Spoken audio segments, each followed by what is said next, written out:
All right. It is Friday afternoon, approximately, I don't know what time, because I don't have my watch, but I'd guesstimate about 2:15. What time is it? It is 2:20. See, I'm pretty good. Yes. And it is May 23rd, 1997, and we are looking at my mother, Anne Marie Burns, née Rachel. What was your middle name? I didn't have one. Oh, you didn't have one? No. Boy, you got shortchanged. Spreiregen.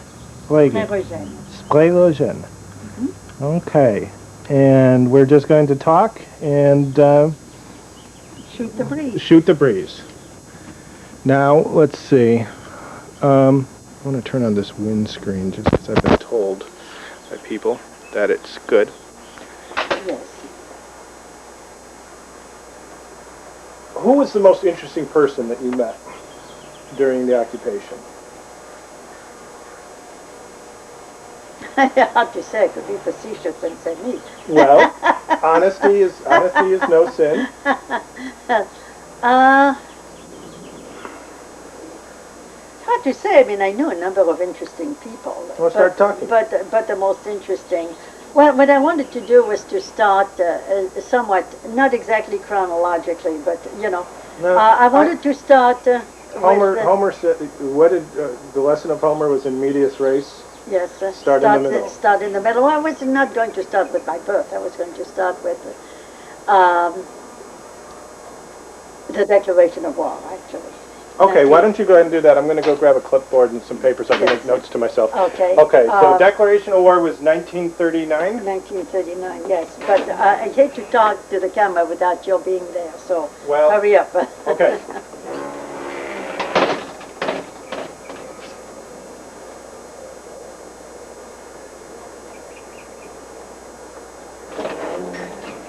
All right.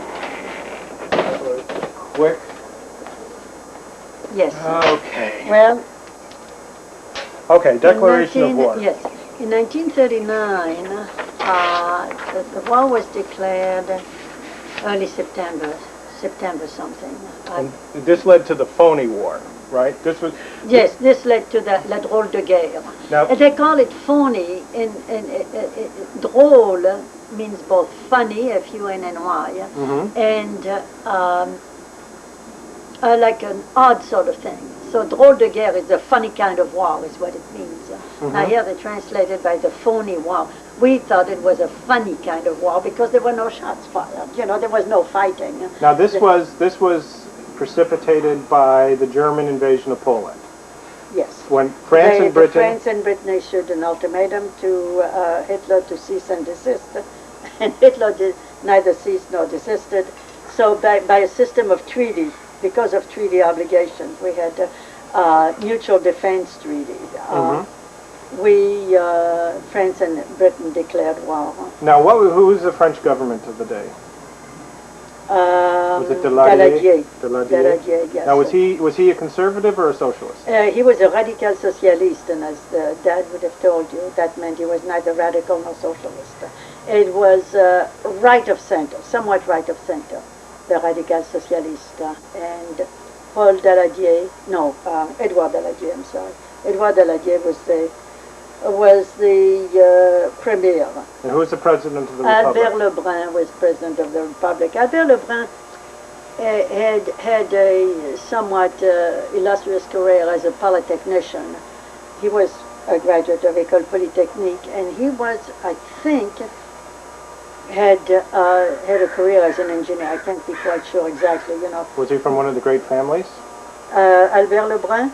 No. No, he was not from one of the great families. And he was a lackluster president, but the presidency was merely figurehead. You know, it was de Gaulle who changed the nature of the presidency. Before de Gaulle... This is the Fourth Republic. That's the Third Republic. The Third Republic. Albert Lebrun was president of the Third Republic. The Fourth Republic came...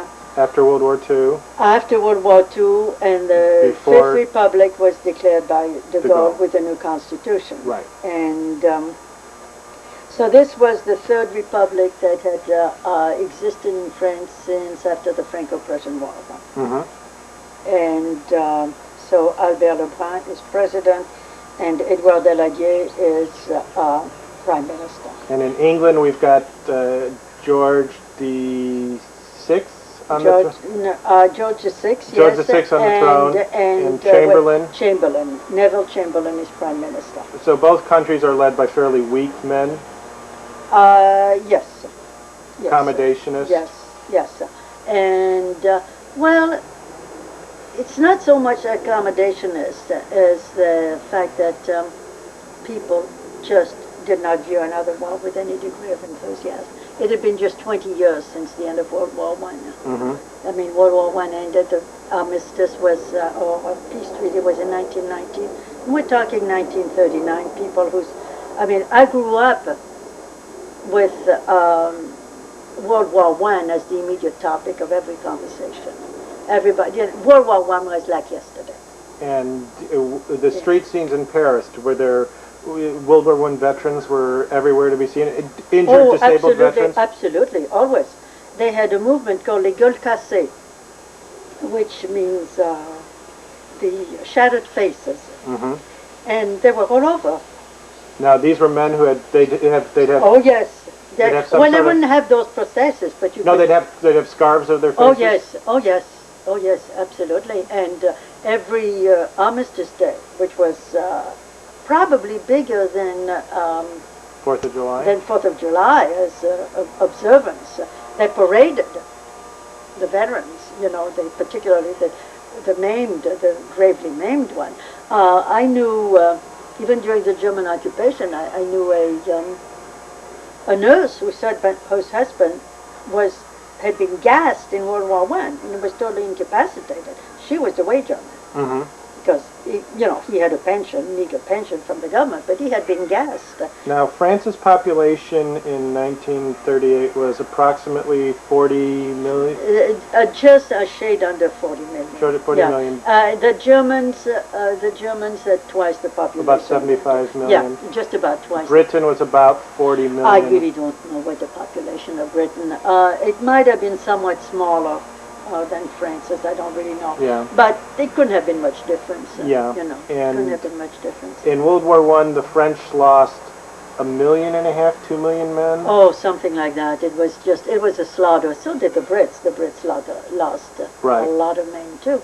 And as Monsieur Weiss used to say, the flower of French manhood.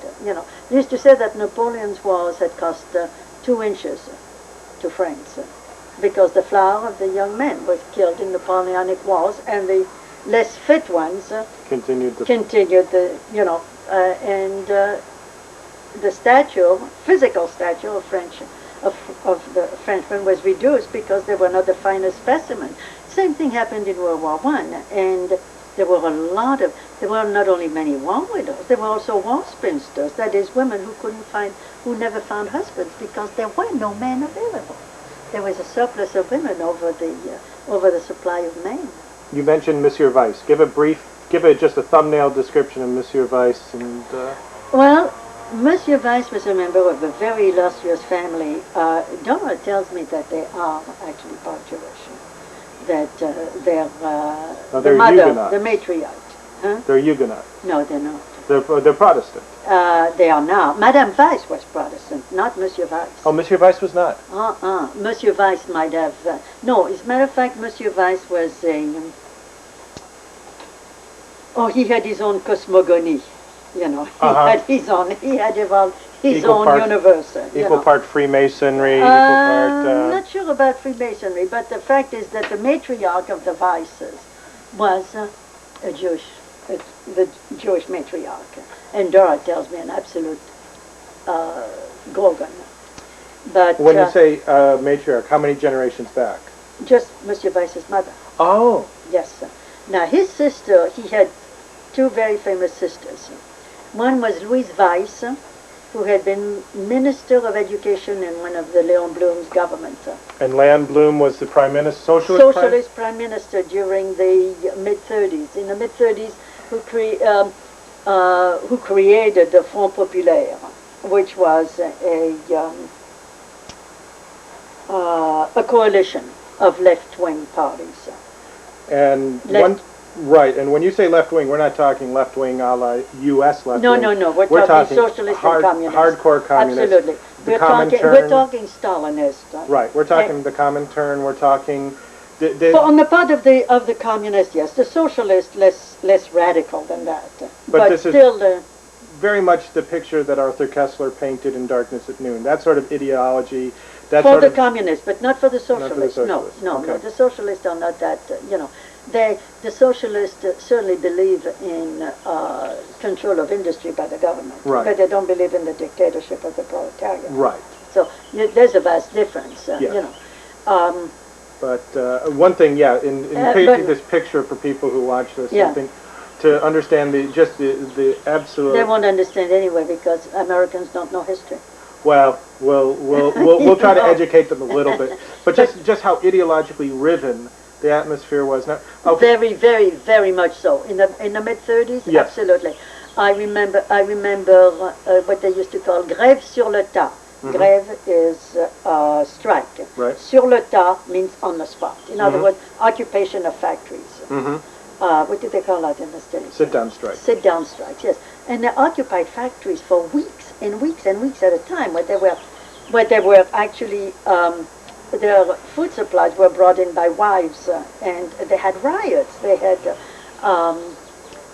in support of the strikers. Now this is similar to what happened in Detroit with Walter Reuther and the United Auto Workers. Except that in France it was more ideologically driven, much more ideologically. Yeah, Walter never wanted to seize the factories. No, he just wanted a living wage.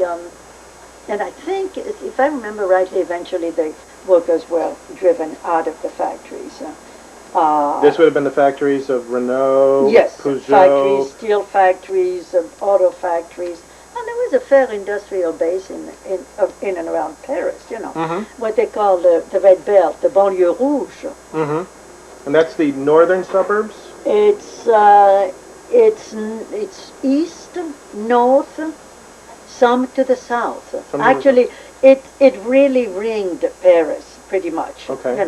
Because even in the 16e arrondissement, on the outskirts, you have Boulogne-Billancourt, which is a working class factory-driven neighborhood. I mean, Boulogne-Billancourt, they had the movie studios, they had Renault factories. So, quote, the proletariat. And the French workers like to think of themselves as the proletariat. Well, also, it's probably worth pointing out the continuity of events from, at least from the Paris Commune of 1870, that was only 60 years earlier. Yeah. And that there were many unsettled grudges. Oh, yes. But, you have to remember, you remember my telling you about Monsieur Pompey, the concierge of my apartment house? You will come back to him, but yes. Yeah, but the reason I'm mentioning him now is that he used to say to me, now mind you, this is a concierge who is wearing a double-breasted suit, white shirt and tie, and he tells me, moi, madame, je suis un fils de la Révolution française. I'm a son of the French Revolution. I'm a son of the French Revolution. And, they like to think of that as the Republican ideals. But the Republican in the sense of old Rome, Right. Very much ideologically driven and stark. And, every time they spoke of in history class of the Roman Republic, it was, the stalwart men dedicated to the public good. Vertu and pietas. Exactly. So anyway, Monsieur Pompey was pretty typical of that. And this spirit, whether you call it Esprit de la Commune or you call it Esprit de la Révolution, he didn't say commune, he said, je suis un fils de la Révolution française. He was very proud of that fact. So coming back, okay, Mr. Weiss. Madame Louise Weiss was his sister, and she was a minister of education in the in one of the Léon Blum governments. His other sister, Monsieur Weiss himself, was a polytechnicien. Ingénieur des mines, I think, also mining engineer, and his other sister was an MD. And in France, to be named a doctor of the public hospital is a very highly prized. Great honor. It's a great honor. Only top of the class make it.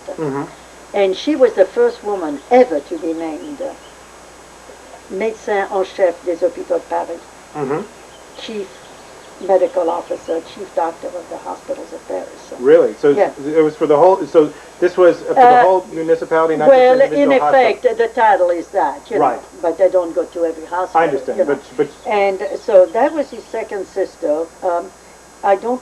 There were others. I don't know of them. You know, I only knew about those two. Louise Weiss wrote a rather famous autobiography called. No, it's not Les Chemins de la Liberté. Anyway, after World War II, she wrote that.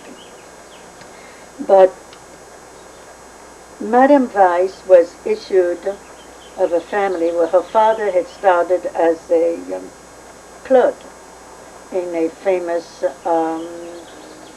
not a fashion house, a draper. Draper. And he ended up owning the place. And I mean, it was one of the big cloth manufacturers of France. So he was an extremely wealthy man. And she was raised in private institutions, etc. But she was the Huguenot. I see. Yes.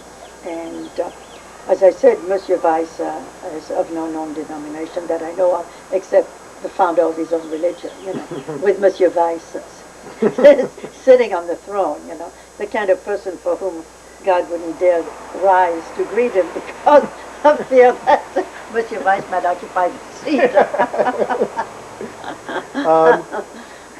Monsieur Weiss. Now, well, how did they know your family? Actually, how did you know that? It was through. We'll have somewhat to go back, you know, in somewhat chronological order. It was through a friend of Dora's, a childhood friend of Dora's, Dominique. And Dominique's maiden aunt, who was a lawyer. Dominique's mother was a professor of harp, classical harp, yes. She had been a professor at the Conservatory of Algiers, I think. Came back to France, her maiden sister. She was a divorced woman, Madame Casella. As you can tell by the name, it's a Portuguese name. And she and her maiden sister, spinster sister, raised Dominique together. Now, Mademoiselle Casella, Emmanuelle, was a friend, a childhood friend of Madame Weiss. So it was through the Casellas that I met Madame Weiss. So they didn't know your parents? There wasn't any sort of... No, okay. They did not. And we'll have to go back to a chronological, you know... You can skip around. No, but this is important to see, you know, sure. why and how Madame Weiss came into our life. Why don't you go ahead and do that? And, well, I have to set the stage.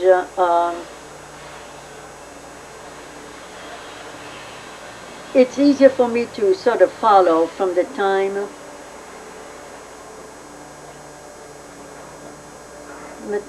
well, I'm trying to think whether it's best to go back to 1939 because this is the way I follow the thread. Okay. You know. It's 1939. It's 1939. The Germans September. have crossed. The Germans have crossed. The Blitzkrieg has been launched on Poland. Yes. Poland has fallen. Yes. Britain and France, however reluctantly, have decided that they cannot back up. Well, as a matter of fact, what happened was a year earlier, at the time of Munich. France and England, don't make the mistake of assuming that Munich was unpopular. It was not. People breathed a sigh of relief Except after in Munich. Prague. Pardon me? Except in Prague. Except in Prague. Except Beneš and Masaryk, you know, and except and what right did we have to sacrifice them for? But, you know, people weren't asking that. All they knew was that they had been spared. No one thought of tomorrow. No one thought of, at what price were we buying this? All we know is that, the pictures that show Daladier and Neville Chamberlain landing in their respective capitals and saying, we have ensured peace of our time, and people cheered, they meant it. They truly did. We had just before Munich, when we thought that war was imminent, all of northern France left its abode and got on the road. We did the same thing. My father packed us in a car and we drove away from Paris. Do you remember the type of car? We had the Renault. It was a Renault family sedan. And so this was your father Abraham. Well, yes, but he always went by the name of Adam. Adam. Adam, yes. So your father Adam. Yes. And your mother? It's Sarah. Sarah. And your brother Nathan. Nathan. Nathan. Yeah. And my mother's name was Sarah, but for some reason, Helen, either Helen was her middle name, or she was referred to as Helen because I named Helene after her. I see. Yeah. And my brother and my sister. And so you would have been, if this was 1937, you were 11. I was 11. So you were in école? At 11, yes, that was just before I entered the lycée. Yes, and so in 37. So 37, just before the Accord of the Munich Accord, people were terrified that war was imminent, and so everybody who could flee fled. Now this, again, just to place things in context, Hitler was elected Reich Chancellor in 1933, and the Nuremberg laws were passed in 1935. Is that correct? I could not tell you 34, 35, or 36. I don't know. The remilitarization of the Rhineland occurred in 1936. Yes. And that, in many respects, was the watershed failure. Absolutely. And my father, and I remember hearing my father talking about it, and said that that's where the French had made their first big mistake, in not opposing the remilitarization and the reoccupation of the Rhineland by Hitler's troops. And the historical record shows that had Hitler had given his forces instructions that had they encountered any resistance from any of the Allies, that they were to withdraw back across the frontier immediately. Yeah, but this is hindsight. Nobody knew that at right. the time. And they weren't. As I said, you have to understand that there was a spirit abroad. Oh no, here we go again. Please no. Well, to put it again in perspective, it would be the French lost 2 million out of 50 million in 1914 to 1918. It would be the same as if the United States had fought a war from 1970 to 75 and we've lost 25 million. Yes, it was. Or no, there's some very significant, because I can tell you my remembrance of when general mobilization was declared. And that was in 1939. 1939. Yeah, yes. But anyway, coming back to 38, and it's relevant because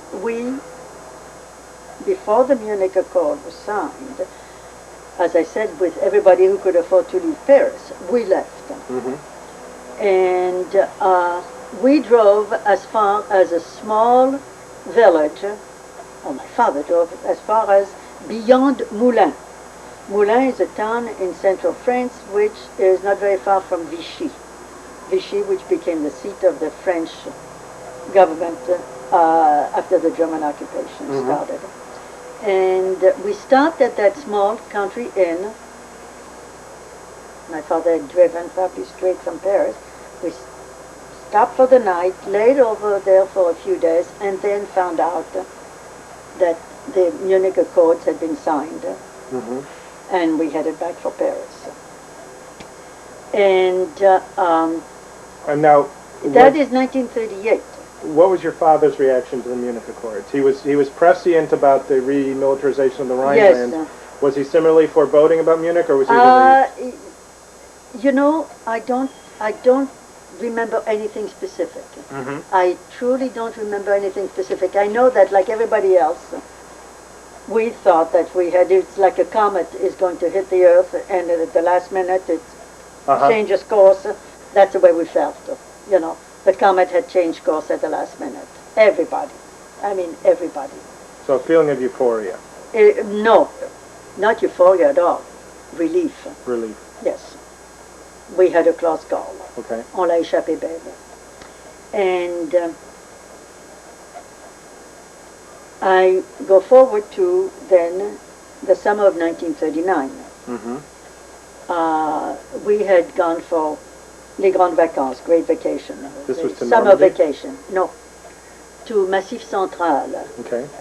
Just south of Clermont-Ferrand. We went there every year to a small but world-famous spa where kidney diseases were treated with the local sulfurous waters or whatever. And my mother went there. And your year. mother had kidney disease. Yes. Mm-hmm. And she had chronic uremic poisoning. Yes. And what today would be treated by dialysis. It would, yes. Because what killed her was total kidney failure. Yeah. So, anyway, we went there every year and would spend half our summer vacation there and the other half at a country house that my father would rent somewhere. Mm-hmm. And so, since we had stopped once before,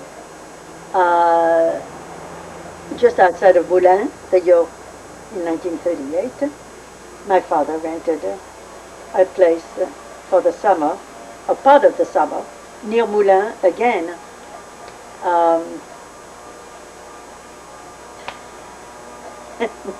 Okay. And so we were there near Moulins for part of the summer. Then we went to Saint-Nectaire for my mother's treatment. And so that was late August of 1939. And there was talk, of course, of the political situation going from bad to worse with respect to Germany. And this was the infamous Danzig question. This was the Danzig corridor, and Hitler had issued démarches to Poland. He wanted access, what he wanted. Poland, as a result of the Versailles Peace Treaty, had been granted access to the sea. Right, to the city of Danzig. A Polish corridor to the sea. Gdansk was Danzig. Right. Okay, and Danzig was, essentially it was a German city. It always had been. It's not Polish, perhaps, but for... It was one of the great Hanseatic cities. It was a German city in culture. Mm-hmm. And in order to give Poland access, a corridor to the sea, they had split East Prussia from the rest of Prussia by this Polish corridor. And Hitler demanded the return of Danzig. And there was a famous socialist oriented newspaper called L'Oeuvre.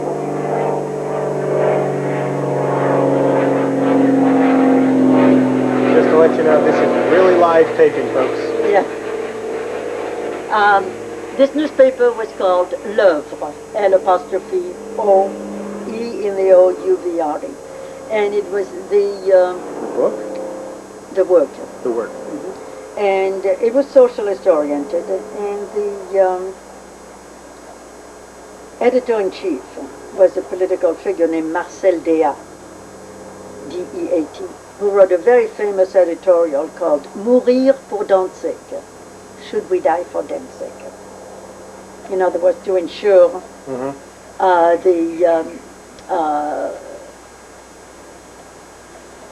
the Polish right to this Polish corridor. And as I recall, his answer was no, we shouldn't die for Danzig. You know, in other words, we should grant Hitler. I mean, I remember the editorial which raised a ruckus, and I remember the name of it, but the contents of it, I don't exactly remember. Was there no constituency in France, with the exception of de Gaulle's small band of forward-thinking military officers, that really had it in its interest to oppose the Germans? Because the conservatives, the conservatives the fascists, they obviously were sympathetic, if you will. The communists, no, they were not. They were not sympathetic to the Germans. No, because Germany was viewed as the hereditary enemy. Germany was Germany. No, there was still a revanchist spirit, even though we had won World War I. Mm-hmm. But still, it had been at great cost to us. Right. It had been at great cost. I mean, there are areas of France where to this day they can't till the fields because of the buried bombs, and you know, the damage is permanent. No. There were right-wing fascist forces in France, yes, but pro-German, no. Okay, perhaps not pro-German. No, but were they a very very small group. Well, again, let's review the political. Let's review the political spectrum. On the very far right, you had the small group of fringe monarchists. Yes, and those were called the Camelots du Roi. And they were basically dismissed as political nuts. By the vast majority, but not, of course, not in royalist circles. Right. Because Camelot du Roi means salesman for the hawkers for the king. Now, I take it that perhaps one of their strongest constituencies, or one of their strongest allies, would have been the church? Not really, no. The church was not royalist anymore? No. Okay, no. so we not at this point. No. Their strongest ally were the remnants of the hereditary nobility of Bourbon origin. We're not talking of nobility issued from Napoleon I or Napoleon III. Uh-huh. And now, we'll come back to that, because that's an interesting thing. The question just, I mean, how many, when you say nobility issued, did Napoleon create a whole new phalanx of dukes and marquises? Not dukes, barons. Barons. Yes, and now wait, there were dukes, but they were strictly his marshals. Maréchal Ney, Maréchal, I forget all the great names, Davout, Suchet, they were all dukes. Now, did they lose their title when the Third Empire came into existence? The Third Empire was issued... Not the Third Empire, the Third Republic. The Third Republic. Actually, titles are not officially recognized, but I suppose if the Duc de la Rochefoucauld has a birth certificate issued, it doesn't list his title on it, but they are used. They do use their title. They have no official sanction, but they are used. In newspaper stories and society pages, you'd see them even today? Even today. Even today, okay. Prince Louis de Broglie, membre de l'Académie Française. Okay. Right, and Louis de Broglie, he was the Nobel Prize winner in physics. And there were two Broglie, they were cousins, I believe. It's a family originally from Italy that became French many centuries ago. But as pro-Germans, no, there was. You probably couldn't have found anybody who was openly pro-German. So, okay, perhaps pro-German was a bad way to put it, but not anti-German in the Churchillian way. Was there any constituency like that? Was there any? I mean, again, you have de Gaulle, who was regarded in the military as being an unreliable, dangerous, wild-eyed... Oh, not really. He was mostly ignored. He was not viewed as dangerous. The worst you can do is ignore somebody. Right. He was not, because he became, I believe, Minister of War in the reformed Paul Reynaud government that took over after Daladier. De Gaulle is a colonel. De Gaulle as a colonel, he was, I don't know if it was Minister of War but it was an official, he was sent on mission to London. Uh-huh. And he had an official position. He may not have been Minister of War.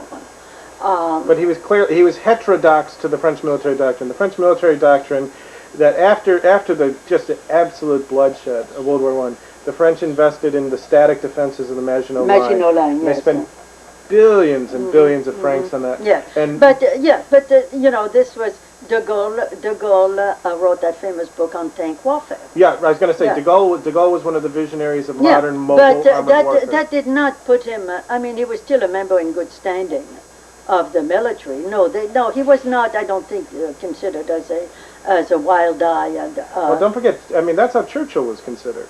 well, Churchill was, yes, but we're talking about France, honey. I understand, but I'm saying, okay. No. That is not. Definitely, I don't think that. I mean, the Tories viewed Churchill as somebody dangerous, but de Gaulle was not. Was there a constituency in France that said of Hitler, this is a man we can do business with in the same way that some of the Tories in England did? No. Now the socialists. Okay, so you had a conservative set of parties. Essentially, still anti-German. The whole of France. Okay, the whole of France anti-German. Don't talk so loud. Okay. It's okay. They're my neighbors. Yeah. Anyway, okay, so you had the whole of France anti-German. You had a conservative pro-business, pro-capital, pro-religion set of parties. Then on the pro-business it's not a French concept. Okay. No, conservative. Socially conservative. I wouldn't call it pro-business. Then you had the Socialist Party. Mm-hmm. And then on the no, you had something in the middle. That was called a radical socialiste. Okay. Okay. We referred to before. That was somewhat to the right of center. Okay. But mostly a centrist party. Then you had the Socialists. Mm-hmm. And then you had the Communists. Yes. And the Communists were completely under the control of Moscow. Absolutely. And they were to play a critical role in hampering French war efforts until the invasion of Moscow. Well, yeah, but you're jumping the gun. Okay.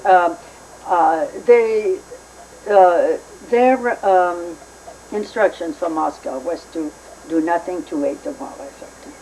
And but you have to understand that the average French worker,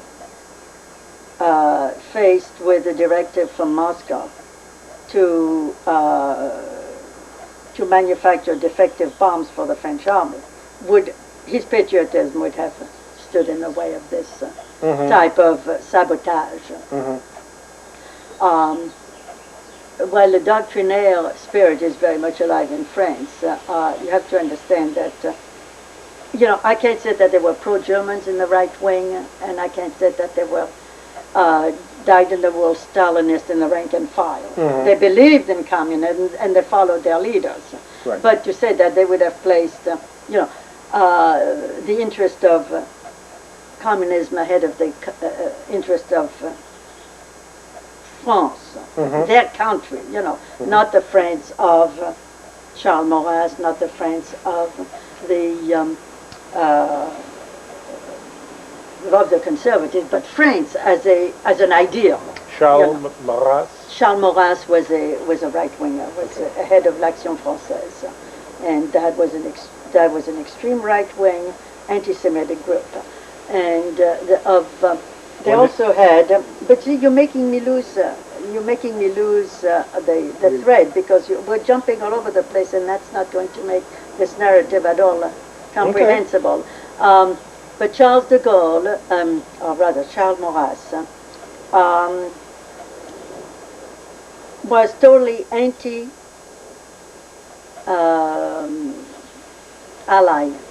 party. He was totally against the Americans, against the Brits, but did not collaborate. Charles Maurras moved his newspaper, l'Action Française, to Free France, because he would not submit his material to censorship by the Nazis. So he was put on trial and found guilty of a type of collaboration, but it was really more of espousing ideas that were unpopular after the war. Ideas of perhaps contributing to a new Europe, something like this. But Charles Maurras hated the Germans as much as anybody else did. No, your question about about a pro-German is a pro-German segment of French society is really off the mark there. There were none. I mean, much as critical as I am of the French, there was no pro-German party. There was anti-British, but that didn't make them pro-German. And the anti-British were who? Oh, cut across the board pretty much. You know, there is a pro-British snobbery among the upper classes. They imitated the British in many ways. Eating sartorially and tea and bulldogs. That type of thing. Yeah. But by and large, England was perfidious Albion. And the Germans were les Boches, which was where the term comes from, I don't know. But okay, the infamous editorial, is Danzig worth dying for? yes, Written by a socialist who's yes, essential. who ended up as head of the milice pro-Nazi, and he was shot after World War II. He turned into a collaborator. And did it say who the milice were? There was also Darnan. The milice was it was a quasi-military auxiliary. I don't like the way we're doing this, honey. I really don't. It's throwing me off. Okay. Don't forget, the milice. don't forget, I intend to edit and do. No, but this is, you're trying to set the stage, but you're interrupting what is the narrative, and all these things would come as part of it. But the milice was a quasi or paramilitary. That's what I want to use. Paramilitary group of men who decided to throw in their lots with the Nazis. And they had they were headhunters for the Nazis. They'd hunt members of the resistance. They would hunt people who were wanted by the Nazis for one reason or another. They also helped in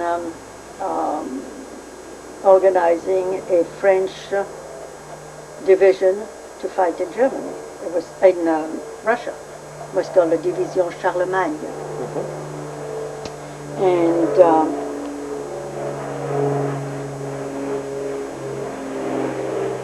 okay, they were part of the picture during the German occupation. But see, the way you ask me all these questions, Annie, I cannot put in context because it's just it reminds me of Archie the cockroach jumping from one key to another. I mean, you will edit I won't take that personally. And yes, that remark may end up on the floor. But on the cutting room floor. Well, let me follow. Go ahead. And just don't just ask me questions for clarification in my narrative. Okay. What I was going to give you first is the starting in 38 and setting the stage for what was to follow. And we've done that. 39 was the declaration of war, and we were still in Saint-Nectaire when it happened. And the war was declared, and a girlfriend and I, 1939, I was 13 years old, not yet, wanting a couple of months of being 13. And a girlfriend and I had gone out into the mountains to a small village to buy honey from a beekeeper. And there we had met a very old, very, very old peasant woman who had told us that a gypsy fortune teller had told her that the war was going to last 7 years. And of course, we laughed. I mean, with the wisdom of 13-year-old girls, we said, 7 years? Well, guess what? Yeah.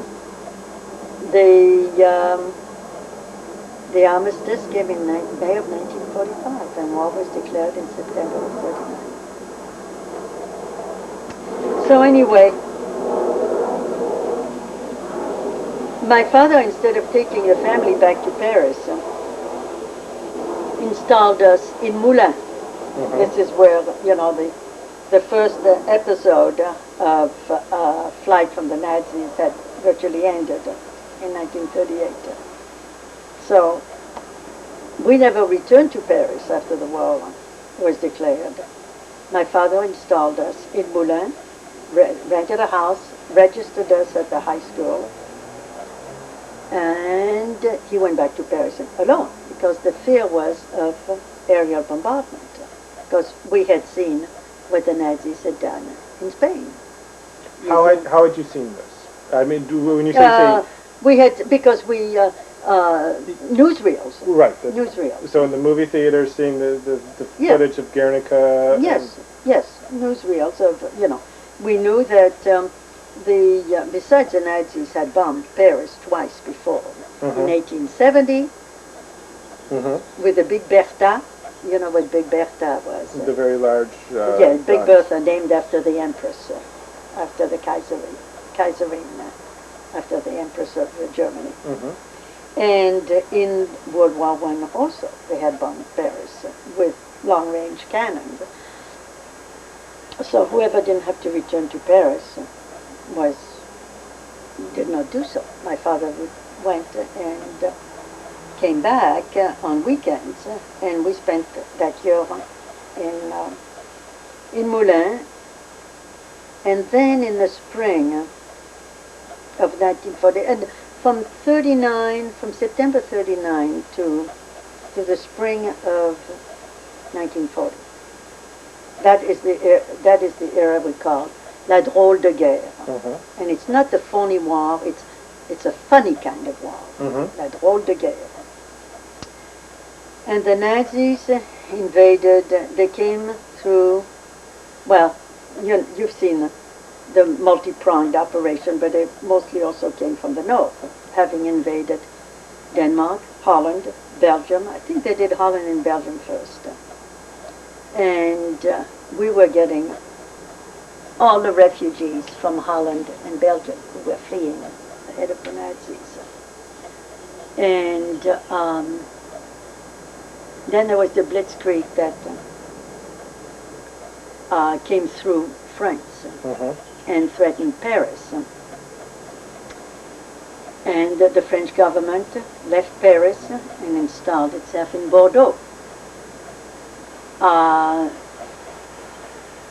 The refugees started coming down. Now, remember, Moulins is in central France. And we had, at that point, French refugees joining the Belgium and the Dutch refugees fleeing from before the German troops. And this time was called the Exodus, l'Exode. And if you've seen pictures of whole population moving en masse, fleeing en masse, with as much of their belongings as they can possibly take, this is what the roads of France were like. I mean, they were absolutely clogged. The armies could not move because the people were occupying the roads. It took, people fled on foot, pushing baby buggies, with as much of their possession that they could fit in one of those. People fled in cars, piled high with mattresses, whatever it is that they could take. And there were rumors that the fifth column was responsible for that. Now, the fifth column was I don't know if it was a work of popular imagination, but it was a group of people who were paving the way for the Nazis in France.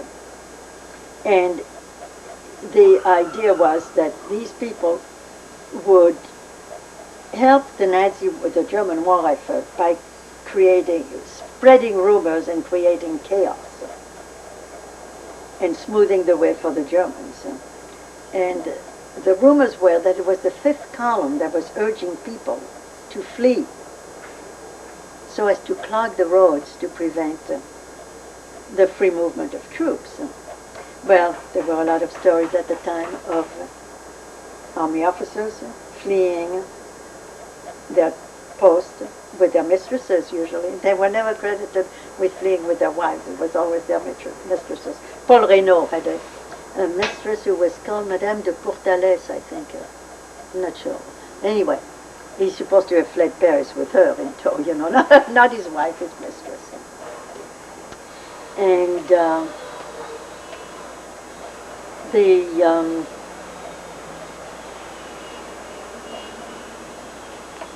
you have to visualize every single road in France leading to the south, converging, because after all we're talking pre-World War II or World War II with no expressways, just route nationale, which are 2 or 3 lane highways, and all converging. It took half a day to cross one bridge, literally. And in Moulins, all of us who were high schoolers were asked to volunteer our services to help feed the refugees, so that's what we did. We would it'd be like soup kitchens, where all these refugees who'd been on the road, some of them for weeks, would come and we would feed them. We would meet them at the entrance to the town and direct them to where they would find a bed, where they would find something to eat. And at this point, you would be just shy of 14. Right. Yes. And the chaos of, plus add to this the German strafing the columns of refugees on the road. I recommend that you rent, it's a very well-known movie. It's called Forbidden Games, Les Jeux Défendus. And it takes place during the Exodus, and it shows a little girl, 5 years old, about, fleeing along with her parents, and her parents are killed on the road by German strafing. And it shows the condition. I mean, it's indescribable. You can't do justice to this massive population movement. I mean,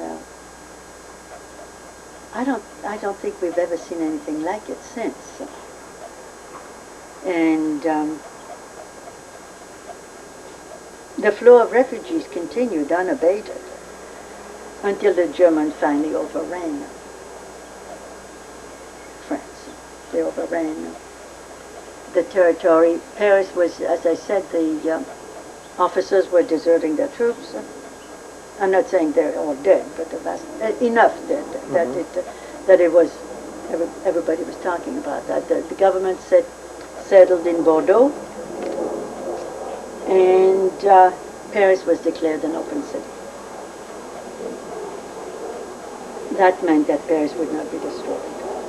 That meant that what the French were doing was announcing their intention of not defending Paris. Right. So that the Germans would have no reason to bomb the city and inflict physical damage on the city. And the French government of the time has been much criticized for that, and I personally bless them, because they saved Paris. It would not have stopped the Germans. The destruction of Paris would not have stopped the Germans.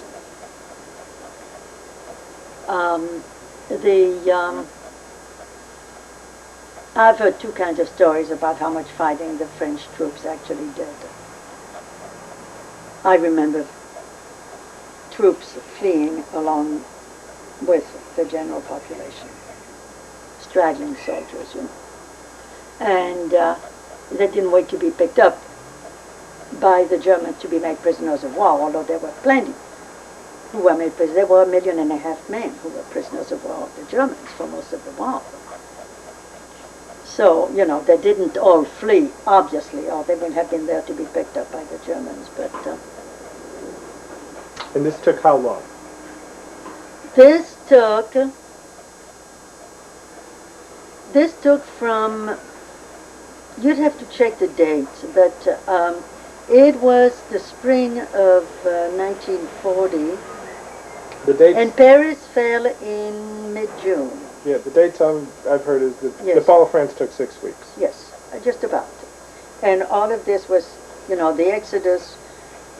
When the Germans finally got there was no reason to keep fleeing, so people went back home. Mm-hmm. And my father came for us. We returned to Paris just probably early October of 1940. Because school started always the first week in October. That was the regular school year began, both for grade school and high school. So we returned to Paris. And my mother, who had been sick during ailleurs in Moulins, her condition went from bad to worse, and she developed pulmonary edema, for which the treatment was a procedure which sounds very primitive now, but which was the medical procedure of the time, was called scarification. The skin of the back would be broken cut with an instrument, and ventouses or suction cups applied that withdrew blood and it relieved pressure on the lungs. And the night that the Germans, pulmonary edema was, her lungs would fill up with fluid. Right. She had to sleep almost sitting up. And the night that the Germans entered Moulins, my mother had an attack.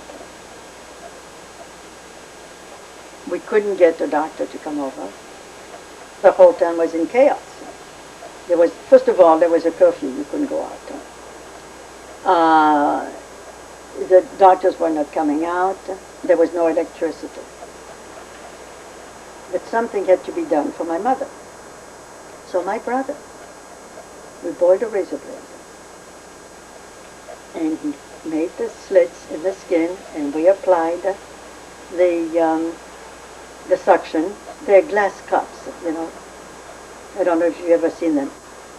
Shaped something like this. You put a flame in.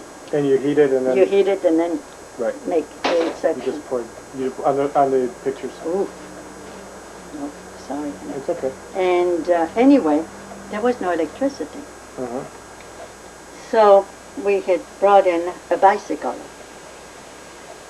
in the house, turned it upside down, and one of us turned the pedal. And they had a generator? A little generator, and by that light, we treated my mother. And you were, again, not quite 14? I was not 14. Your brother was? My brother was 15. My brother was 18 months older than I, so he was 15 and something. And so that was the first night of the German occupation of France, of Moulins. It must have been a long night. It was, because as I said, we couldn't even call anybody. I mean, there was no phone. It was, well, even with the phone, you see, you had no emergency service. There was a curfew. You couldn't get out. That had been proclaimed, right. You know. And I can't remember whether we tried to call somebody. Probably did, but couldn't get anybody. Was the telephone exchanges in those days were manual? So so you could automatically call. You wouldn't. Oh yes. Yeah. Okay. Yeah. You didn't have to go. No, it was a dial phone. Okay. You know, the rotary phone. And anyway, after we returned to Paris, we returned in October, and my mother's condition got worse. And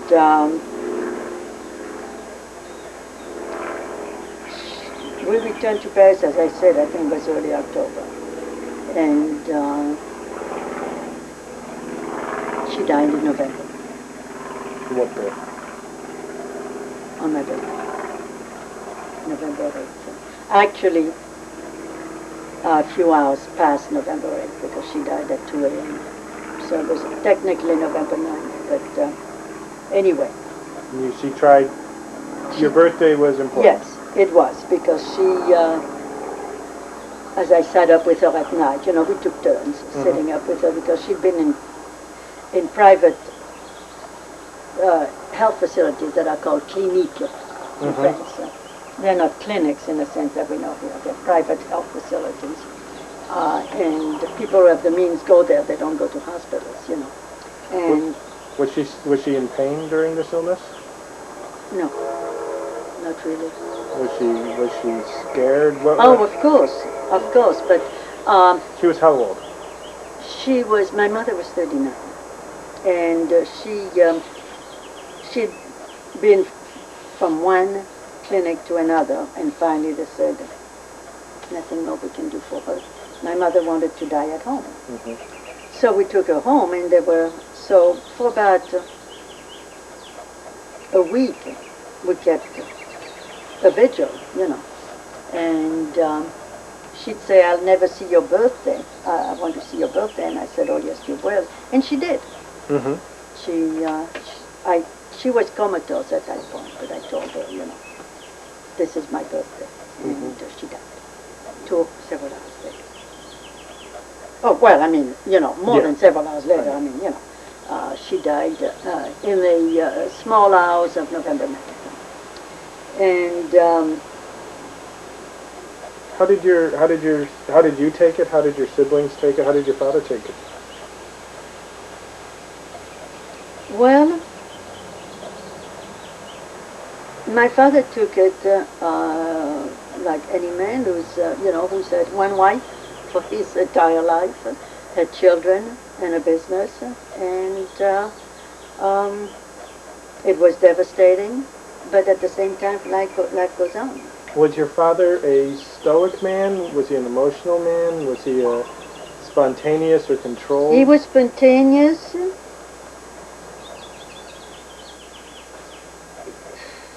It's hard for me to say.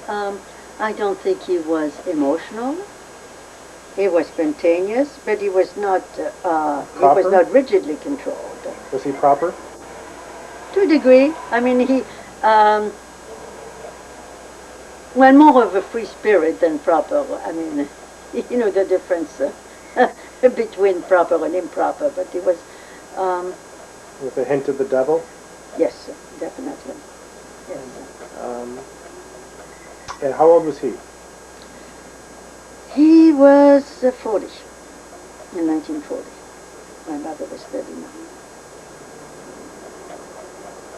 So, just, you know, we went, I went into mourning, that is, wore black. And it was common practice. You didn't throw your clothes away, you just sent them to the dyer. Everything was dyed. So all my clothes were dyed black. And men wear black armbands and a black band across the lapel. So my brother and my father both. But I refused to let my sister wear black. I wouldn't let her. I told my father no. But she was 11 years old. And I thought an 11-year-old in black was just too mournful. So the maid said we were being criticized, and I said, well, I didn't care. I didn't think that an 11-year-old girl should wear black. Being criticized by whom? Neighbors, you know. Now, one thing we haven't touched on at all is the fact that your family was Jewish. And that was later to be the seeds of just utter disaster. But even in pre-war France, it led to a certain amount of ostracism, a certain amount of alienation. Not ostracism, but definitely alienation. Because as I told you before, I never felt truly French. Parisian, yes, but French, no. Because as I told you, it wasn't because I didn't want to be French. It's because they wouldn't let me. And your father, you told me the other day, never regarded himself as if he had to choose between regarding himself as a Jew or a Frenchman, it was always would have been a Jew. Yes. And now he wasn't born in France. No, he was born in Warsaw. He was born in Warsaw, and he came from, his father had been a rabbi. Yes. And my mother's father was a businessman. A businessman? Yeah, well, very well to do. And so, in all likelihood, you lost many cousins and others. And I didn't know them, so they've never figured in my equation because I knew none of them. Your father and your mother emigrated to Paris? In early 20s. Now, you were born in Paris. Dora was born in Paris. Where was Nathan? Nathan was born in Warsaw. Nathan was born in Warsaw. And so your father and mother came to Paris. They established business. Did you know anything about their respective families, brothers, sisters? No, they all stayed back behind. My father had an uncle who was a very successful businessman. In Paris, or in Paris? So that I was going to ask. Why did your parents go to Paris as opposed to Germany or England or any other country? If they had gone anywhere, it would have been Israel. But immigration was closed. Touch on that. Well, my father was a Zionist, and he had. What was the state of Zionism then? I mean, there were in Zionists, Poland. Oh, absolutely. There were Zionist writers, and was it Yablinski? Who was the great Zionist? There was Zionist Herzl. Theodor Herzl. But he was the creator of the idea, not the creator of right. He promoted the notion of Israel. He was the one who created Zionism, returned to Zion. And my father was an absolute dedicated Zionist. And I always felt that he'd come to Paris because he couldn't go to Israel. You felt that even before all the the calamity. I felt because the Brits had closed immigration to Palestine in the 20s and 30s. Right. Now, was he a religious man? Was he an ethnic Jew? Was he one of the? Did he wear a yarmulke? No. Never wore a yarmulke. Did he hold, or did he go to temple? Yes. In fact, I think that's how he got. That's how he got, if you want, on the official rolls, because he was a member of that temple. Do you remember the name of the temple? No, it's a very it's a small. It's in the 16e arrondissement, and it was a small congregation. And well, if you see the Garden of the Finzi continues, you'll see something similar. Okay. A small congregation, and but he was an official member. And was your mother? How was her religious practice? She probably stronger than my father. She lit the Sabbath candles. But the family didn't observe kosher laws. No. Well. No, it didn't. But my mother could not eat anything forbidden by the Mosaic law. She couldn't eat it. She'd let me have it. So lobster, for example, she wouldn't touch it. But if I wanted it, she'd get it for me. I mean, so she lit this. I still remember her lighting the Sabbath candle, and we observed Seder. And my father definitely observed the high holidays, particularly Yom Kippur. And after my mother died, he wanted my brother to go with him every morning to the synagogue for the year of. And my brother, wouldn't go because he felt that it was sort of that he could do it just as well at home. He could have followed the same practice at home. He didn't have to go to the synagogue for that. Was this, it followed the same Jewish practice, or sort of in the Monsieur Weissian way of saying, I will honor her in my own way? Was your brother religious? I mean, as much as a 15-year-old can be.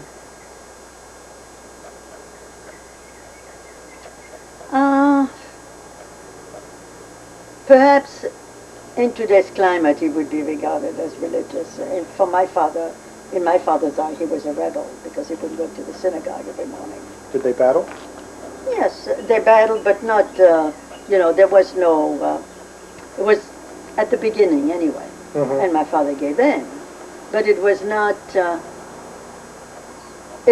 anything that really led to hostility.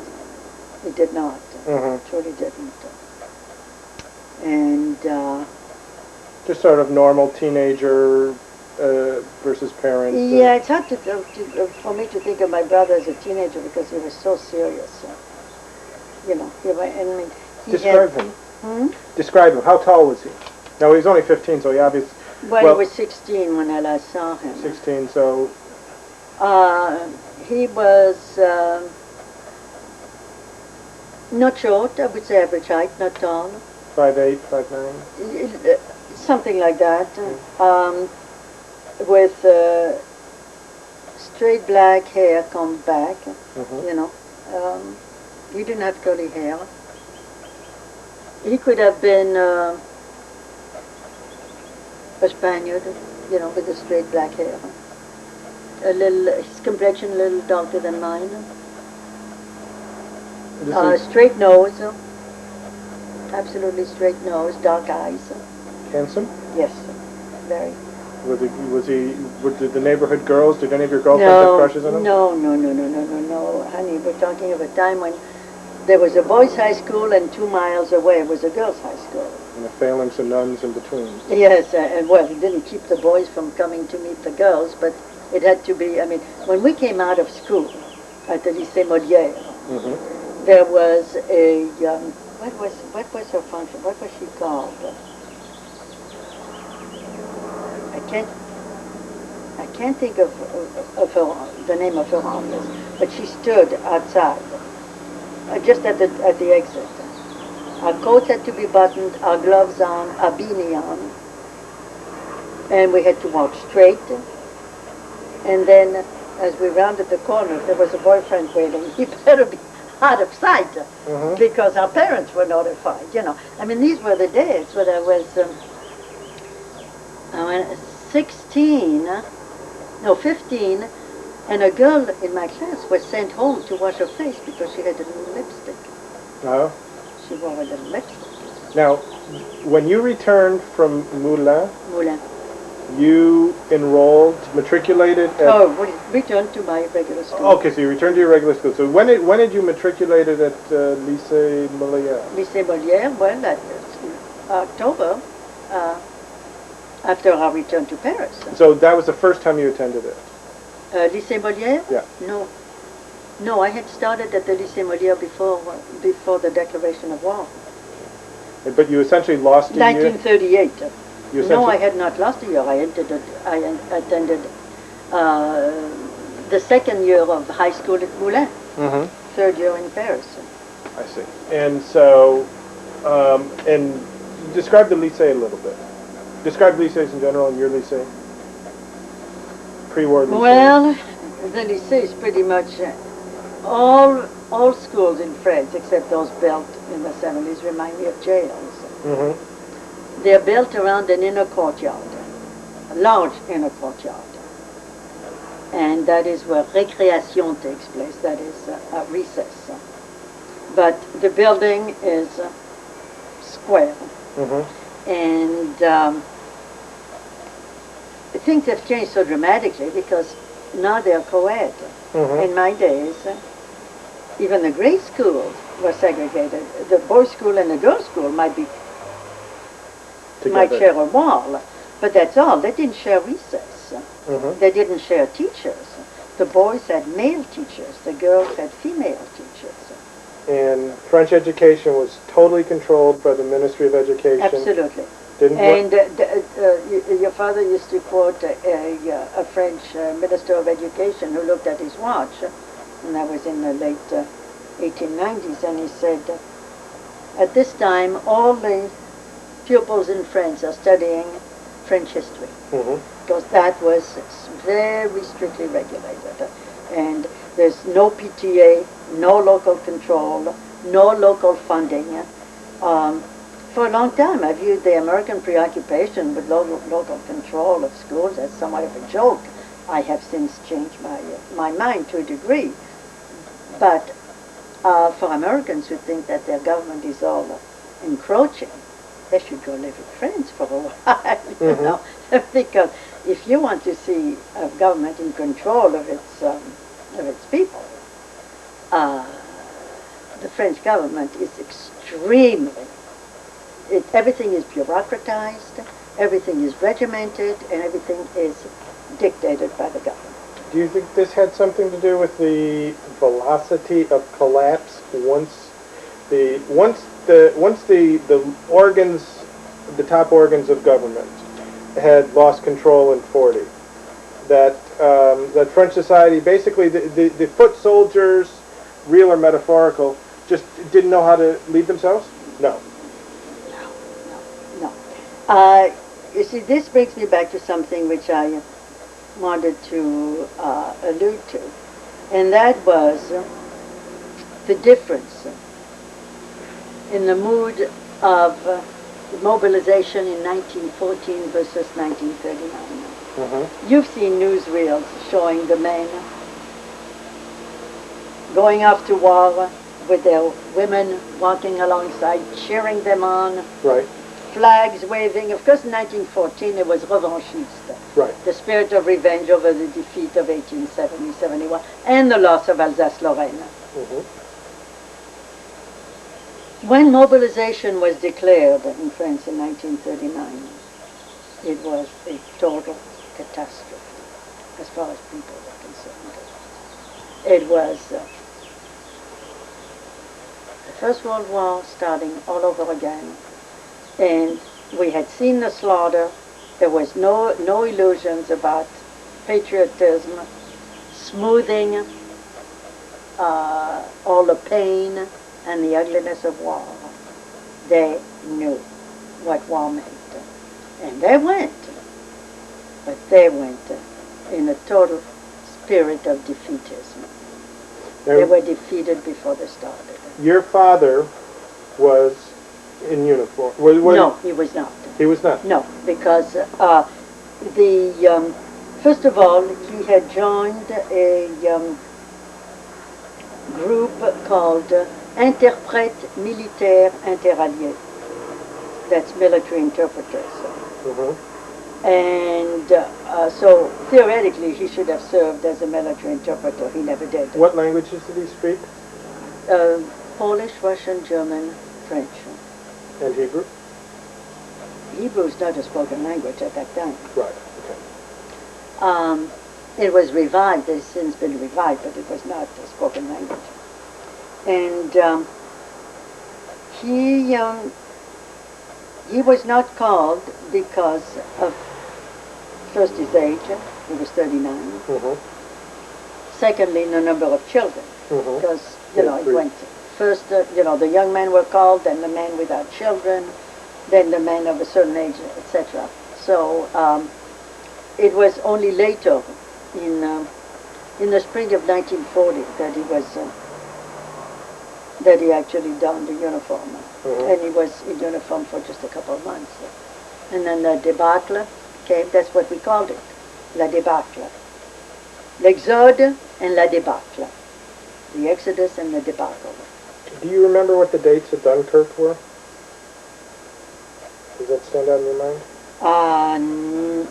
No. It was sometime in June. It was coincidental, I think, with the fall of Paris, somewhere in there. Okay. And the French were very, very bitter. What you saw in that movie yesterday, in The Five Graves to Carol, the girl talks about Dunkirk.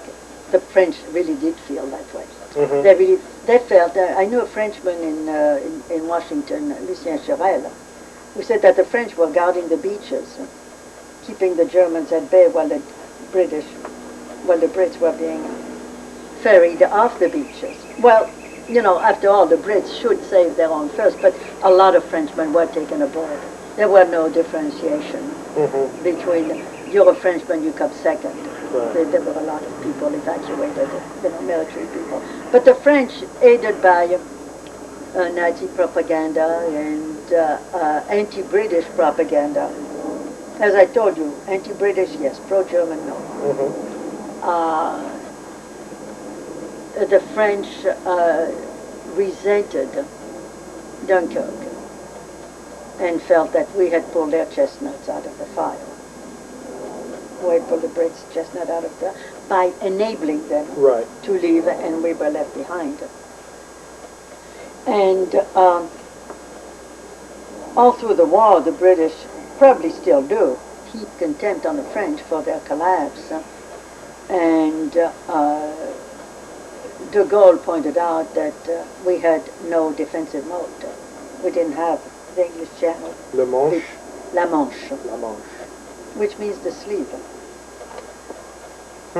I don't know if it's because it's in the shape of a sleeve, you know, there, the English Channel. But actually the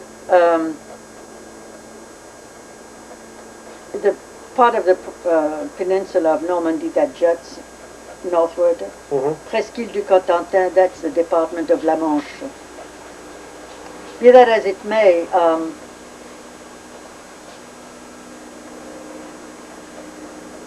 what was our point of departure? Well, several points. The one I wanted to come back to, I realized we took a tangent from, was I wanted to just briefly come back to you said that your father came to Paris because he couldn't go to Palestine. That was my feeling, that if he could have gone to Palestine, he would have gone there. And that part of the reason he went to Paris was because he had a very successful uncle. That was the reason.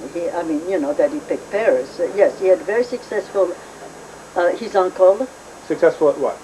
In business. And he had cousins, first cousins, the children of this man, Oncle, I forget what his name was. Let's call him Uncle Charles for purpose. He had very successful children. One of them was Dr. Sergène. He had shortened Spreiregen to Sergène, S-E-R-G-E-N-E. He was an MD. Rose was the wife of the second fur house in Paris, after Révillon. You don't know Révillon. Révillon is one of the great names in furs. It would be like the Christian Dior of furs. Okay. And after Révillon came this house. And that was your father's cousin Rose? Cousin Rose, yes. And they used to winter in Biarritz, which was yes. And he died in an auto accident. He had a chauffeur-driven car, and the chauffeur went off the road. He being? He being Rose's husband. Ah. And Rose's brother-in-law took over the business and ran it to the ground. My father always said that he helped himself. He was the husband of Rose's sister Marthe. And they were in the silk manufacturing, or silk weaving in Lyon. Do you know how long had your father's uncle been in Paris? How long had he? I don't know. I knew him as a child. I knew him. He died. He wanted to come and live with us in 1939, and my mother was too sickly, and my father couldn't take him. You know. Was he an old man by himself? Oh yes. Well, his wife had died, a tiny little old lady, and they had a beautiful apartment in Auteuil. But his wife had died, and he'd given up his apartment, and he'd gone, going from one child to another, and this had soured, and so he asked my father if he could come and live with us, and there was no way. And he had how many children? He had. Well, there was Rose. There was Rose. There was Marthe. There was another daughter, Eleanor, who owned. In fact, I saw it in Paris the last time I was there. A toy shop, a toy store on Rue de Passy in the 16e arrondissement. And let's see. Oh, and Dr. Sergène. Had they all maintained their Jewish identity, or had any of them assimilated? Most of them assimilated. Rose had two children who were in England during the war. The girl was Maud Messner was their name. Maud, and I can't remember her son's name. It was a sort of a British, quasi-British name. I mean, British names were very, very in with the people. And, upper echelon. Eleanor had a daughter. She was a divorced woman, and she had a daughter whose name I don't remember at all. Marthe had two children who were grown, I think, when I knew her. And Sergène, Dr. Sergène had a son who also was a doctor, who became a doctor.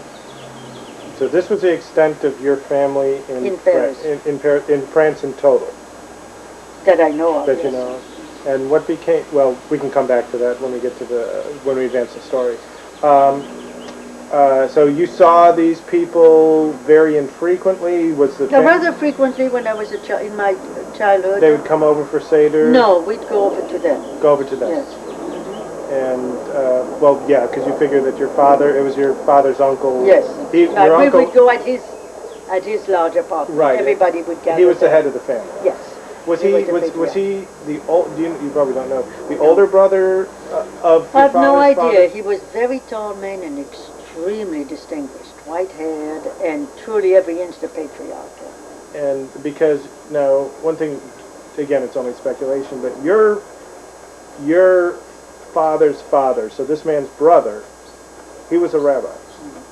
And it's my impression, I don't know quite what I base it on, but generally the older sons became rabbis. No? It was whichever one was... No. was That you're thinking of the Levites. That was the tribe of Israel. They were the priestly tribe. And they were priests from father to son, the Levites. Okay. So, all right. So I think we've got a picture through Les Débats. So probably that microphone will pick me up as well. Oh, okay. So we've got a picture of Les Débats. La débâcle. And now your father was called to arms In spring of 39. 39 or 40? 40, I'm sorry. Spring of 40. Spring of 40. And he went to his unit. He went to his unit. He was stationed at Bourges. And when the debacle came, they told everybody to go home. Now, So he came home.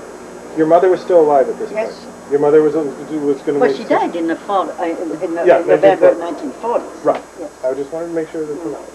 Okay, so what then? Well, Well, first of all, we haven't even touched it. What did your father do what did he do? for a living? Oh, he was in a wholesale fur business, which is what he had been in business with his uncle. So that was his trade. He would buy and sell. Mm-hmm. You know, buy wholesale and then sell to individual Did fur houses. Did he had an office? He had a warehouse. He had a small warehouse, and mostly his office was in his head. And did he travel? Did he have to go for? I mean, No. where was the supply of furs from? Oh, that I don't know. You know, I mean these, you know, you buy. It's like grain futures. You know, Right. You buy, you sell, you buy, you sell, and some of it came to his warehouse, and some he never even saw. Right. You know, he was in a sense what they call a courtier, middleman. Yes. You know, so. But he was obviously, I mean, he's successful enough Yes. that your mother was able to go to expensive private clinics. Yes, I You- had a maid. You had a maid. Mm-hmm. You and your siblings went to the best schools. Yes, So really, and you lived in the 16th yes. arrondissement. Mm-hmm. So, I mean, very successful. Yeah, you know, not the most, but you know, well off. Within the space of 10 years of arriving in Paris, he had established himself and Yes. secured a place for his family. Okay, so it's 1940. Everything's in a shambles. The Germans are running Paris. And something happened in June, as soon as the Germans came in, which I wasn't there, so I have no memory of it. But Where were you? In June, we were still in Moulins. Okay. June, that's the fall. The fall of Paris in Right. June. And some of the first racial laws were evidently promulgated then. And the only reason I know about it is that I visited an exhibit.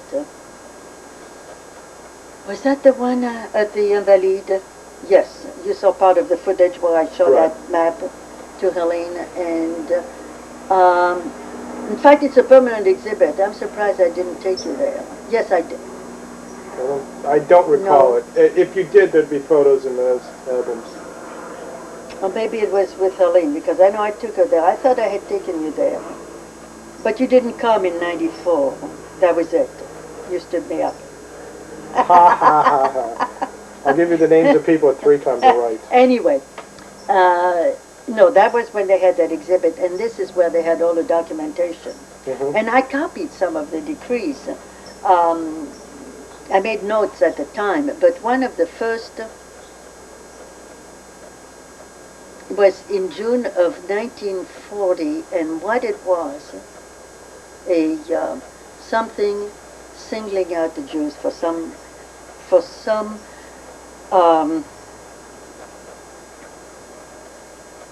they had to register at the police station or something. I really don't remember at this point. First of all, I can't remember the fact at the time because I wasn't in Paris. We were still in Moulins. And anything that the military, the German authorities promulgated in Paris at the time were not in force in all of France. What I have to say too is that after the debacle, there was talk of moving the French government in exile into North Africa. Instead, the French Parliament dissolved itself and named Marshal Pétain to seek terms of armistice with the Germans. He was 80. He was 80 years old. He had served immediately before World War II as French ambassador to Spain. In other words, French ambassador to Franco. And because he was the last surviving marshal of World War I. All the others, Foch. Foch, Joffre. There were 3. Pétain, Foch, Joffre, that I know of. I don't think there was another one. When did Clemenceau die? 1926, I think. So way before. Yes. And Le Tigre. Pétain, le Tigre. Pétain, if you had told people that he wore a halo and wings, they would have believed it. He was the hero of Verdun. He was the hero of Verdun, which means the butcher of Verdun. Right. Because it was a senseless massacre on both sides. He just proved to be as big a bastard as the Germans. He was just as willing to throw lives. Right. And so lives were... you never saw La Grande Illusion, did you? I don't know, but I know a fair amount about Verdun. 750,000, approximately 750,000 There's died a scene on each side. in the Auflag, which is the officers' camp, where Jean Gabin interrupts a prisoner's musical night, you know, where they give performance. They say, "Hey les gars, on a repris Verdun. We've taken Verdun back." And it was like, today it's German, tomorrow it's French, then the day after it's German, etc. I mean, they fought. No, as I said, you know, coming back to the people went to war, la mort dans l'âme, with death in their soul. They in 1939, there was no rejoicing, there was no illusion, and there was no encouragement from the left-wing parties, which represented by and large the vast majority of the French working class. Now, what did you know of what was going on in Germany during all this time? From the late 30s on, what did you know? Everything. So, the French papers covered it. So absolutely, as much as the British newspaper. Maurice Thorez, the head of the French Communist Party, deserted because he would not serve in World War II against Stalin's orders. So he went to Moscow. And he was allowed to come back, and de Gaulle, as a sop to the Force Française that had, at the beginning, the resistance to the Germans when it was first organized was the communists were very strongly represented in that. right. And because the communist effort in the resistance had been so strong, de Gaulle did not dare put Thorez On trial. on trial for desertion. But Thorez wasn't deserted. And he deserted because he had orders from, you see, this was the time of the Ribbentrop-Molotov Pact. Right. This is what led to the dismemberment of Poland. The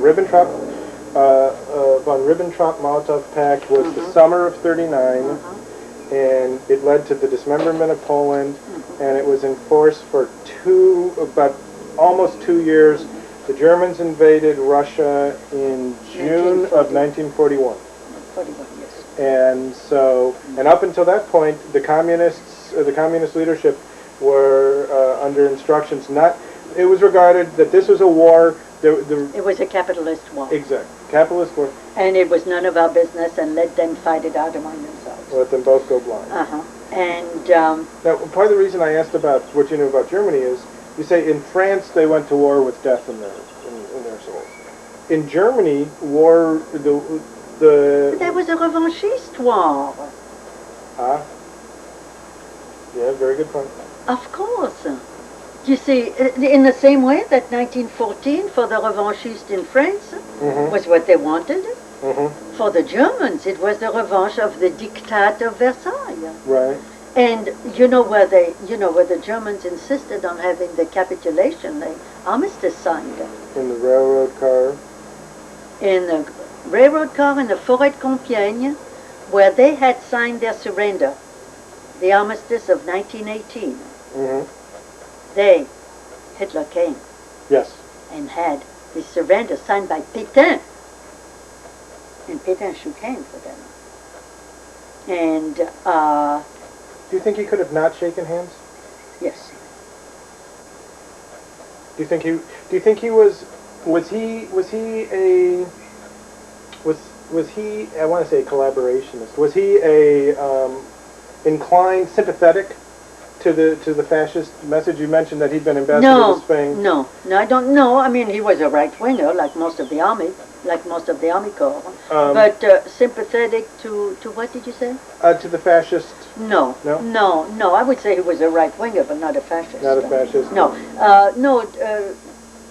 Pétain, I think, was perhaps with the lessons of Verdun in mind, was intent on safeguarding the future of France, on preventing utter disaster. They claimed for him that he sought a rapprochement with the Germans because he wanted to spare France the agony of a German occupation, totally under German rule. By signing the armistice with the Germans, he forestalled, and the Germans agreed to split France, which they hadn't done in other countries. There was a free zone and an occupied zone. The line ran from northeast to southwest, divided France at a diagonal. Paris was in the occupied zone. The southeast rather, along the Alps, there was an Italian occupation zone, Italian zone of occupation. And the other half of France was under French rule. So there was a French government established at Vichy with Pétain as the head of state. The French Republic was abolished. It was no longer République Française. I've shown you the coin that says État Français. The French state. French state. And it was no longer the head of Marianne, who represents the Republic. It was the Francisque. The Francisque is a double-headed axe that harks back to the Gauls. So that was to establish, the affiliation from French to the Gaul, who were Germanic anyway. They were a Germanic tribe. But so summer of 1940, Pétain is running. Pétain has been Vichy. appointed by, not Vichy yet, Pétain has been appointed by the Bordeaux government. The parliament has committed harakiri, voted itself out of, and voted full powers to Pétain to seek an armistice, and named him, I think. The fine details of how he came to be chef de l'État français. He was not president of the republic. We had no republic. See, the right wing always upheld the republic, like the Republicans in the Roosevelt administration. The Republican matron who said she didn't vote because she didn't want to feel responsible for what was happening in Washington. But there was pretty much that attitude in the French, extremely, I would say conservative, but that's not traditionaliste. Reactionary? Yeah, almost. There was a strong element of reactionary, but even,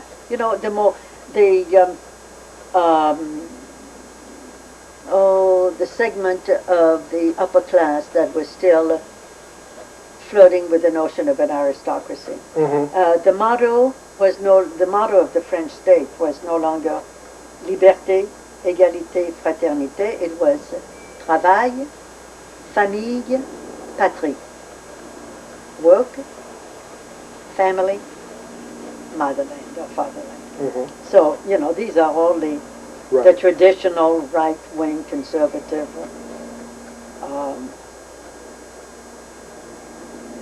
and what shall I say, war cry or whatever. And it would have been very possible for the French Parliament basically just to board planes and go to London. They could have done that. They could also have established themselves in exile in North Africa. They retained power in North Africa. The Germans did not invade North Africa. A la Casablanca, the movie. Yeah. Well, I mean, there might have been a few German officers, but there was no. It was a French. It was a French, Capitaine Renault, etc. Right. And so Pétain was no usurper. The rights had been granted to him by. Do you suppose, I mean, this is perhaps indulging in Shakespearean psychology, but do you suppose he was tormented by the ghosts of Verdun? I think that, I alluded to it a little while back, I think that perhaps, because of the slaughter of Verdun, had tried to avoid this type of senseless resistance. And, so many claims have been made on his behalf, one way or the other, either pro or against. I think he was a doddering, he was a very typical representative. The French officer corps was an extremely conservative, traditionalist, Tory, Hidebound, with a very rigid code of honor, like even if Dreyfus was guiltless, you just did not contradict. Talk about Dreyfus for a second. Dreyfus, well, that was a little before my time. I know, but there were still Dreyfusards and anti-Dreyfusards when I was growing up. When did Zola die?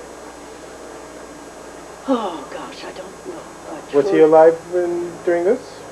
Oh, no. He died before World War I?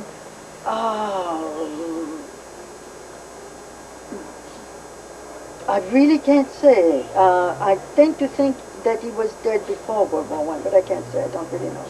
When did Dreyfus, when was he pardoned?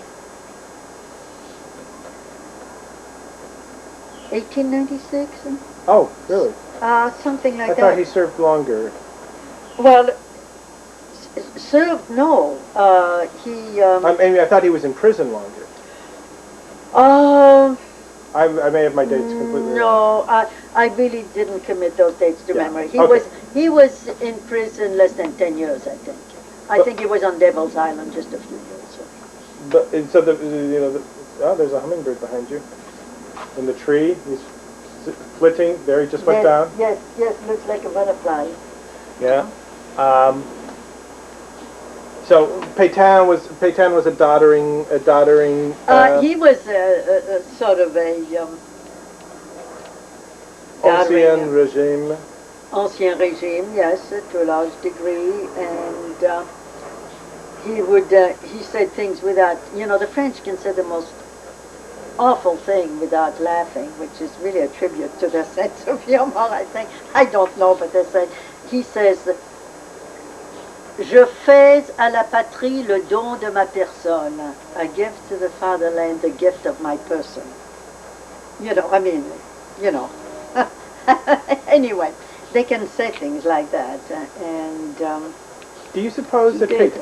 your comparison with Reagan was interesting, because I know that more than a few people view Reagan as basically having been the, not the stooge is not the right word, but I Reagan, think it is. well, Reagan was an amiable dunce advanced by a series of, But I told you that a long time ago. Well, that you he was did. an amiable boob. I know, and now that you're a U.S. citizen, you don't have to fear being deported. But that was there. But you know, Reagan had his kitchen cabinet of Justin Dart and the No, Holmes Pétain Tuttle. didn't have that. Pétain had obviously. But was there any constituency that had put him forward? Was it the Peugeots, the Renaults, the other? No. He'd been. It was, you know, the French have a tendency to look for the men on horseback to save them out. There was General Boulanger and you know. And so the men on horseback, this was a figure of French folklore, almost political folklore. The man on horseback will save us. You know, the man on horseback is a general. He's a man of the army. Yeah. And he doesn't have to be cavalry. You know. Okay, and he was merely the last of the ground marshals. Yes, and he was the man on horseback. They turned to him because he was the one figure in French, though he had not been in politics. He was the one figure in public life that could rally the French. There was nobody who didn't like Pétain, because Pétain was the savior of Verdun. Was the great, you know, Verdun is the Holy Grail. You say Verdun in France, and you better not have a smirk on your face, because even today, it's holy ground. Verdun is holy ground. And Pétain was so closely associated, you know, that if he had sought to make a pact with the devil, people would have said, that's the right thing to do. It's the savior of Verdun who's leading us. And he had a large constituency, you know, the same people who welcomed the Allies after the liberation of Paris had been there the month before, hailing Pétain when he came to Paris. The very same people. And he had a very large constituency, which is not to say that he didn't have his detractors, mostly among the resistance, you know. And his relationship with de Gaulle was what?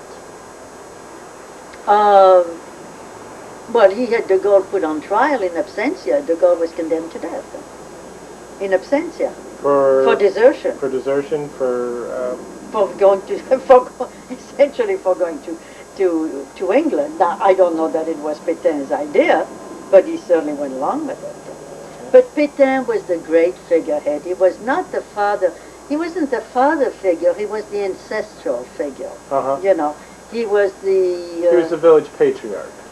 He was the archangel. Okay. Who sits at the right hand of the God the Father. So he's been appointed. Basically, the French Parliament has said. Committed heretics. We're closed for business, you know, and Pétain was in charge of liquidating the Republic. Yes.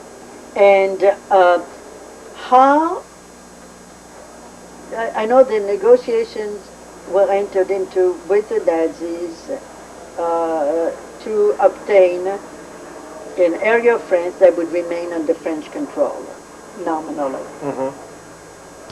And the demarcation line was agreed upon. And about, looking at the map, I would say 40% of the territory was free zone. Maybe a little less. Yeah, I would say less based on what I remember, because it was everything from the northeast departments all the way down to the Spanish coast. It was actually, excluding Alsace-Lorraine, you see, which had reverted to Germany. Right. So it went from... it went from the Belgian border to the Spanish border. No, the occupied zone, yes. To Tours, which is in central France, like this. So, maybe 30% of the territory was free. Right. And then Pierre Laval who had been a political figure, a powerful political figure. He had been prime minister at one time, as I recalled, before World War II, and I think he was a radical socialist, but I'm not sure of his party affiliation. Radical socialist, there was probably other parties whose name I don't recall.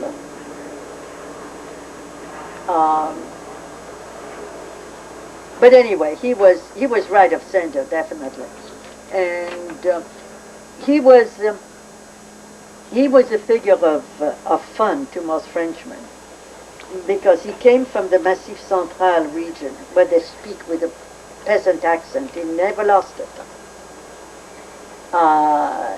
And he was... he wasn't an attractive man. He was. No, he was characterized as in caricatures. He looked like a turtle. He had a very pronounced nose. Is that right?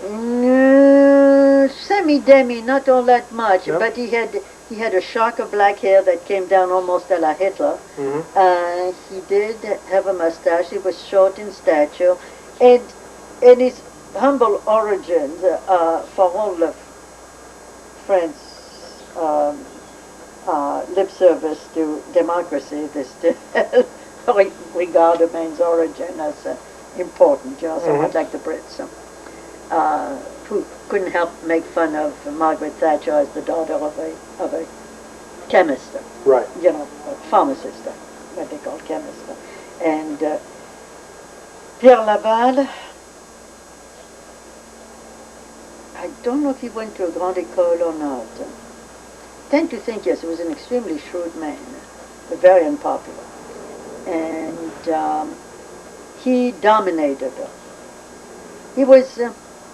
Pétain. He dominated Pétain. He dominated the policies of the French État français. Though he did not serve for 4 years consecutively. I think there was an interim where he lost his position in a jockeying for power, and then resumed it as prime minister, premier ministre. And he was, of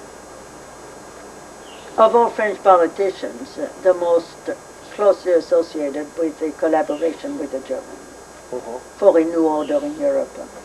There were plenty of others who had rallied to. It was more of an anti-British stance than a pro-German. But it translated as collaboration with the Nazis. Right. You know, because in order to promote the extinction of England, you had to collaborate with the would-be extinguisher, you know. It's the enemy of my enemy. And there was bitter resentment among the French. There was resentment over Marcel Kébir, which was the scuttling of the French fleet. Scuttling or sinking? Sinking. Sinking. They asked them to scuttle and they wouldn't do it. And this was in Bordeaux? Marcel Kébir, no, it was this was in North Africa. Yes. Yeah. And they did not want, they asked the commander to give his word that the fleet would not... they being the Allies, the British? Yes. That they asked them to set sail for a British port, and they refused. The French commander, naval commander of the area refused, so the British sank them. Which, hey, at that point they were enemy ships, because, under the terms of the armistice, the French were allowed a token army and a token naval force. But how long, when the Germans were losing ships, to warfare, how long would it be before they refrained to take over a French aircraft carrier or a French destroyer? France had a very important fleet. Yeah, they didn't. I don't think they had